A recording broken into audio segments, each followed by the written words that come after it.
We begin tonight with the second whistleblower. The second whistleblower is represented by the same team of lawyers representing the first whistleblower, but the second whistleblower has what one of those lawyers describes as, quote, firsthand knowledge that supported the first whistleblower.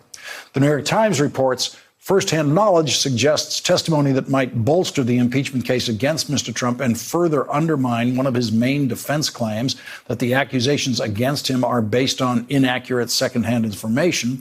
The chairman of the House Intelligence Committee, Adam Schiff, urged other potential whistleblowers to come forward, telling the New York Times, "We thank them for their courage, we thank them for their patriotism, and we hope others will follow their courageous example."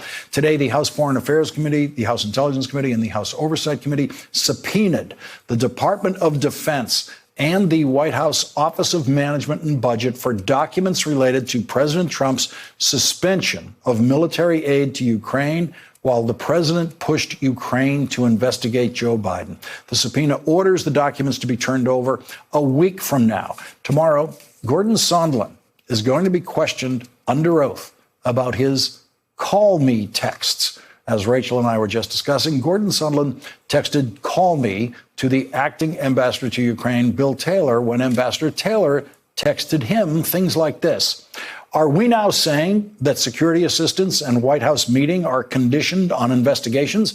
And Gordon Sondland will be asked under oath what he said on the phone that made Ambassador Taylor text him this: "As I said on the phone, I think it's crazy to withhold security assistance for help with a political campaign." Gordon Sondland will also be asked under oath why, as the completely inexperienced Trump ambassador to the European Union, did he have anything to do with Ukraine, which is not a member of the European Union. Gordon Sondland will testify in an under oath deposition tomorrow to the House Intelligence Committee, the House Foreign Affairs Committee, and the House Oversight Committee. Thanks for checking out our YouTube channel. Subscribe by clicking on the button below for more from The Last Word and the rest of MSNBC.